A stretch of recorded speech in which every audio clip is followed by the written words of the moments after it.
கிட்னில கல் இருக்குங்களா அப்பனா உடனே நீங்க ஆஸ்பத்திரி எல்லாம் போயிட்டு ட்ரீட்மெண்ட் பார்த்து நிறைய பணங்கள் செலவழிக்க தேவை. நம்ம செங்கல்பட்டு மாவட்டத்தில் இருக்கக்கூடிய அமைந்தக்கரணை அப்படிங்கிற ஒரு கிராமத்துல தான் வந்து பாத்தீங்கன்னா இந்த அழகான ட்ரீட்மெண்ட் கொடுத்துட்டு இருக்காங்க. ஒண்ணுமே கிடையாது, இது வந்து முழுக்க முழுக்க இயற்கை முறையிலேயே வந்து பாத்தீங்கன்னா இவங்க பண்ணி கொடுத்துட்டு இருக்காங்க. தொடர்ந்து 3 நாள் காலையில வெறும் வயிற்றுல வந்து இவங்க கிட்ட கொடுக்கக்கூடிய அந்த மூலிகை தண்ணியை வந்து நீங்க குடிக்கிறீங்க அப்படின்னா உடனே வந்து கியூர் ஆயிருது. இது வந்து நீங்க ரொம்ப கஷ்டப்படணும் அப்படிங்கிற அவசியம் எல்லாம் கிடையாது. என்னுடைய ஃப்ரெண்டுக்கு இதே மாதிரி வந்து பாத்தீங்கன்னா ஒரு மாசமா இந்த ப்ராப்ளம் இருக்கும் அப்படின்னா ஓகே இருடா வெயிட் பண்ணி பாப்போம் சொல்லி நாங்க நிறைய ஆஸ்பத்திரிக்கு போனோம், கியூர் ஆகிற மாதிரியான ஒரு அடையாளமே கிடையாது.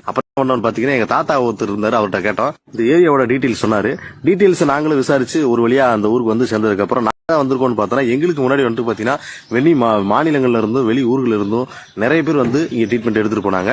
உங்களோட ஃப்ரெண்ட்ஸோ அல்லது உங்களோட உறவினர்களுக்கோ இந்த மாதிரியான ப்ராப்ளங்கள் இருக்கு அப்படின்னா தயவு செஞ்சு வந்து பாத்தீங்கன்னா ஆஸ்பத்திரி பெரிய பெரிய இடங்களுக்கு போயிட்டு செலவு பண்ணி உடம்புகளை வேஸ்ட் பண்ணாதீங்க. இந்த வீடியோ வந்து ஷேர் பண்ணி தெரியப்படுத்துங்க, வந்து சாப்பிடுங்க. இயற்கை முறையில வந்து கியூர் பண்றாங்க. 100% 100% வந்து பாத்தீங்கன்னா சரியாயிருது. தயவு செஞ்சு இந்த வீடியோ ஷேர் பண்ணுங்க, அவங்களுக்கு போய் சேரட்டும். நம்ம தமிழ்நாட்டில் வந்து இந்த மாதிரியான இயற்கை முறையில வந்து வேற இடங்கள்ல எங்க பண்றாங்கன்னு எனக்கு தெரியாது. ஆனா இந்த இடத்துல வந்து பாத்தீங்கன்னா வெளியூர்ல இருந்து வந்து நிறைய பேர் வந்து வைத்தியம் பார்த்துட்டு போறாங்க. இந்த ஊருடைய லொகேஷனும் இதோடைய அட்ரஸும் வந்துட்டு பாத்தீங்கன்னா அவருடைய கான்டாக்ட் நம்பரும் நான் டிஸ்கிரிப்ஷன்ல கொடுக்குறேன், போய் பாத்துங்க. தேங்க்யூ.